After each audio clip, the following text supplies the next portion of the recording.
Selamat pagi anak-anak semuanya. Pada pagi ini untuk anak kelas 9, Bapak akan memberikan pelajaran tentang bahasa Indonesia atau mapel bahasa Indonesia. Dalam pelajaran ini Bapak akan mengajarkan yaitu pada bab 1, yaitu melaporkan percobaan. Di dalam bab ini nanti ada yang disebut dengan tag laporan percobaan atau tag yang melaporkan daripada hasil percobaan yang kalian lakukan. Sebelum ini Bapak akan menjelaskan beberapa hal penting yang berkaitan dengan tag laporan percobaan atau anak-anak bisa melaporkan percobaan yang anak lakukan. Karena dalam kehidupan sehari-hari anak-anak sudah sering mendengarkan radio, nonton televisi, dan mungkin anak-anak mendapatkan informasi dari berbagai sumber, misalnya dari media sosial, misalnya dari media cetak, dan yang lainnya yang berkaitan dengan informasi. Informasi sudah menjadi kebutuhan bagi siapapun dari dulu saat ini. Karena untuk itu, untuk mempelajari tentang tag laporan percobaan atau tag anak-anak melaporkan percobaan, anak sangat membutuhkan informasi yang berkembang saat ini. Pada kesempatan ini, Bapak akan mengajak anak-anak membahas tentang gimana sih cara anak-anak membuat tag laporan percobaan. Secara umum dulu Bapak berikan apa sih sebenarnya dengan tag itu. Tag itu biasanya anak-anak kadang-kadang bingung apa sih tag itu, seperti dengan tag lisan maupun tag tertulis. Tag itu adalah lebih jelasnya mungkin anak bisa dengarkan, bisa catat, atau bisa disimpan di dalam memori anak-anak, berpikir anak. Tujuan Bapak tidak memberikan anak-anak mencatat, itu adalah sebagai pengingat nanti kalian, karena nanti kalian dalam ujian, dalam ulangan apapun kalian tidak bisa membuka buku. Makanya alangkah baiknya kalau anak-anak masih bisa, simpan aja dalam pikiran anak-anak apa yang Pak jelaskan. Pak akan jelaskan tentang tag. Tag itu apa sebenarnya? Tag itu adalah sesuatu yang kalian tulis, suatu hal yang kalian tulis dalam sebuah kertas disebut dengan tag. Makanya tag itu adalah hal yang tertulis, yang apa yang kalian adalah pikiran kalian tulis dalam sebuah kertas, namanya tag.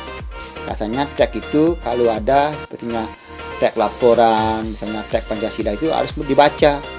Makanya anak-anak hati-hati kalau tag lisan itu tag yang sifatnya menghafal, yang tidak melihat buku atau tidak melihat apa yang kalian tulis, itu menghafal sifatnya. Misalnya kalian menyanyikan lagu Indonesia Raya, itu anak-anak itu tidak menggunakan tag tertulis tapi tag lisan, penyampaiannya melalui lisan, tidak lihat buku. Kalau tag tertulis, misalnya dengan Undang-Undang Dasar 45, itu kalian harus membaca, melihat buku, namanya tag. Asalnya tag lisan itu sampaikan melewat pidato secara resmi, pidato secara spontan. Misalnya anak-anak suruh membuat, coba kamu ke depan misalnya menceritakan tentang kehidupan kalian.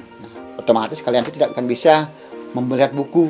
Makanya spontan apa yang ada dalam pikiran kalian itu akan kalian sampaikan, itu namanya tag lisan. Pada kali ini Pak akan menjelaskan apa sebenarnya itu tag lapor percobaan.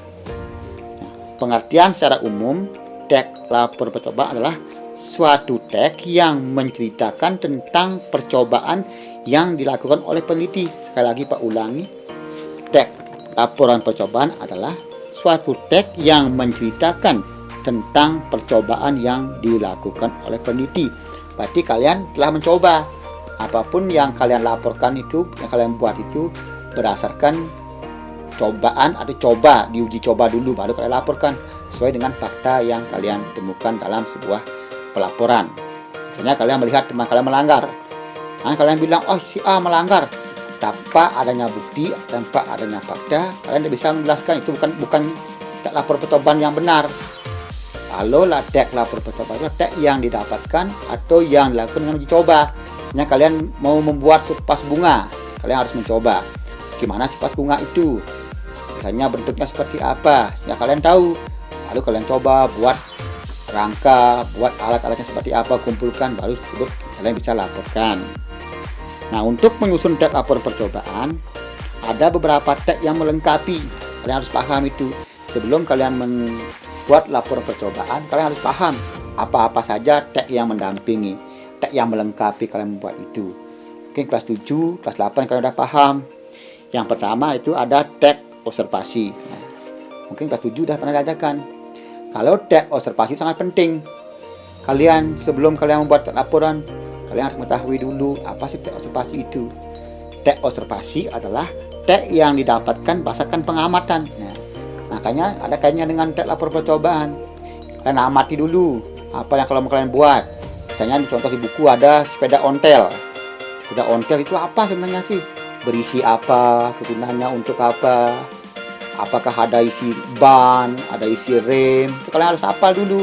Makanya amati dulu, disebut dengan teks observasi. Itu yang pertama. Yang kedua, nanti ada teks yang akan mendampingi lagi, yaitu teks prosedur. Nah, itu langkah-langkah. Teks prosedur adalah teks yang berisi tentang langkah-langkah. Nah, setelah kalian mengamati, kalian harus mempunyai langkah-langkah. Misalnya, kalian mau buat layang-layang, misalnya, kalian itu harus tahu punya langkah-langkah apa. Mengumpulkan plastik, mengumpulkan bahannya, mengumpulkan benangnya. Kalian itu harus bisa mengumpulkan benang, itu langkah-langkahnya. Langkah-langkah untuk membuat teks laporan sama dengan. Kalau kalian ingin membuat teks laporan tentang layang-layang, kalian harus tahu, amati dulu. Setelah itu kalian baru buat langkah-langkah, disebut dengan teks prosedur. Nah, itu yang kedua. Yang ketiga ada teks ulasan. Nah, setelah kalian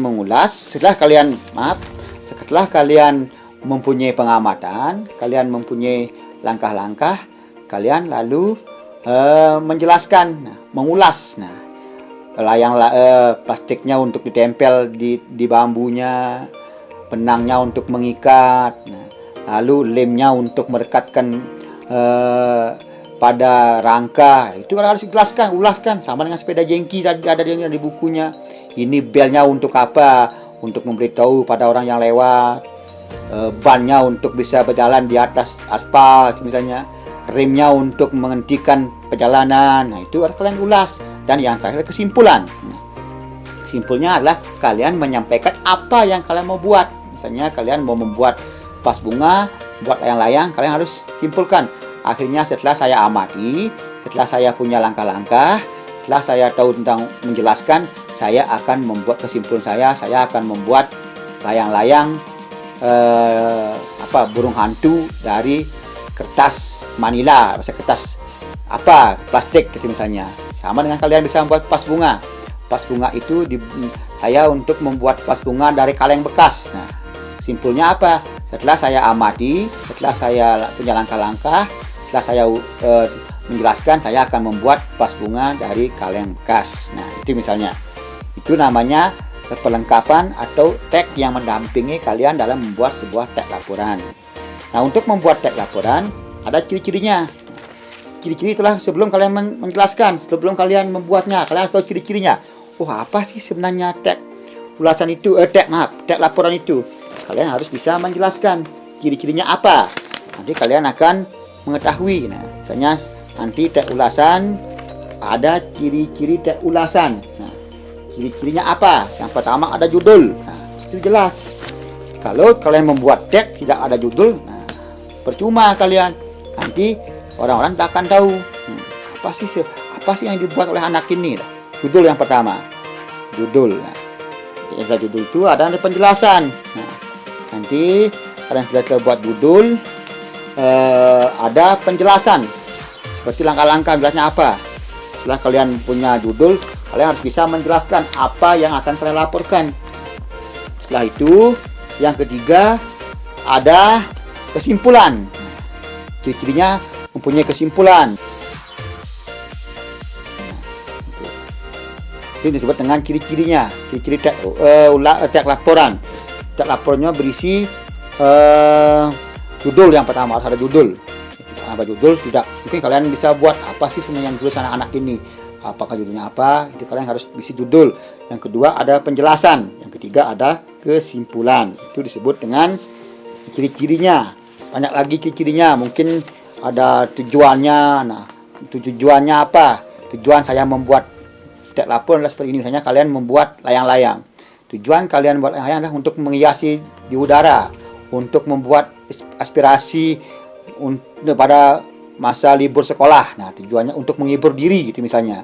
Yaitu, dan mungkin contoh lain, kalian bisa membuat kalian membuat laporan, misalnya membuat vas bunga dari kaleng bekas. Tujuannya apa? Memanfaatkan barang bekas menjadi berguna. Itu misalnya contoh-contohnya.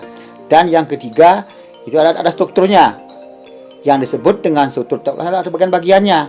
Kalau teks itu bisa bagian-bagian, sama dengan kalian di kelas. Struktur kelas, ada bagian ketua kelas, ada wakil, sekretaris, ada bendahara, disebut dengan strukturnya. Sama dengan teks. Teks lapor ini juga ada strukturnya. Itu ada pernyataan umum. Nah, atau umumnya apa? Sifatnya itu bahasanya itu untuk kepentingan umum, untuk orang umum yang tahu misalnya. Untuk pernyataan umum, saya membuat layang-layang berbentuk burung hantu. Nah, itu bisa dilihat atau bisa ditonton atau bisa ditunjukkan pada hari Minggu depan. Nah, itu umum sifatnya bahasa kalian. Kalian menjelaskan kalian bisa membuat layang-layang untuk mengembangkan kemampuan inspirasi kalian. Itu sangat umumnya. Ada uraiannya, ada penjelasannya. Itu tuturnya berisi uraian. Tadi Pak bilang menjelaskan apa yang mau kalian uraikan. Itu layang-layang dari berbuat seperti bentuknya burung hantu. Itu seperti apa pembuatannya, apa yang mendasari saya seperti ini, ada plastiknya, ada catnya mungkin untuk melengkapi keindahannya. Kalian uraikan dan akhirnya kesimpulan. Kesimpulan tadi jelaskan, saya membuat layang-layang burung hantu untuk menginspirasi dari apa yang ada dalam pikiran saya. Nah, itu misalnya. Nah, itu mungkin yang strukturnya. Nah, yang keempat adalah kebahasaannya. Kebahasaannya itu kebanyakan menggunakan sinonim atau kesamaan dalam menggunakan suatu bahasa. Misalnya kalian menggunakan sama bahasa, oh ini layang-layang saya dibuat dari ini dan untuk ini. Sama kan bahasa untuk ini buat untuk ini, untuk siapa dan bisa untuk apa. Nah, ada antonim lawan kata, itu berlawannya bisa. Ada, oh saya tidak cocok membuat layang-layang burung hantu, lebih baik saya buat layang-layang yang berbentuk misalnya apa? Superman gitu misalnya. Itu sudah lawan kata kan. Saya lebih baik buat layang-layang Superman biar berkembang di tahun ini gitu misalnya. Dan bisikin perintah. Nah, seperti apa? Oh, perintah saya untuk melanjutkan pembuatan ini sehingga nanti saya bisa menginspirasi yang belum berkembang pada tahun ini, tahun 2021 akan saya kembangkan untuk teman-teman atau adik kelas saya, untuk dipelajari untuk adik kelas 7, kelas 8. Nanti saya akan berikan ilmu saya ini untuk adik kelas saya. Itu kan memintahkan bahwa kemampuan kalian itu bisa diteruskan oleh adik kelas kalian. Nah, ada kata menghubung. Menghubungkan apa? Menghubungkan, misalnya kalian buat vas bunga, menghubungkan kawat satu dengan kawat yang lainnya. Menghubungkan, kalau buat layang-layang, menghubungkan benang dengan plastiknya. Nah, itu namanya kata penghubung, menghubungkan antara kalimat satu dengan kalimat lain. Seperti ada di sepeda jengki kan, menghubungkan, oh sepeda jengki ini untuk bisa saya pakai berkreasi, untuk saya pakai jalan-jalan. Itu menghubungkan dua kalimat menjadi satu. Berisi kebanyakan kebahasaan itu berisi kata penghubung. Nah, kira-kira demikian yang bisa sementara Pak jelaskan pada anak-anak. Mungkin lebih lanjutnya nanti cara kalian mengidentifikasi teks, cara kalian yang lainnya mungkin di sini buku, di sini ada membandingkan teks apa, misalnya ada teks eksplanasi, ada teks deskripsi, nanti Pak jelaskan lebih lanjut nanti. Mungkin itu yang bisa Pak jelaskan untuk hari ini, karena kita terburu-buru waktu. Pak mohon maaf bila ada kurang keberkenan di hati anak-anak. Demikian untuk pertemuan hari ini, kita nanti membahas di lebih lanjut lagi.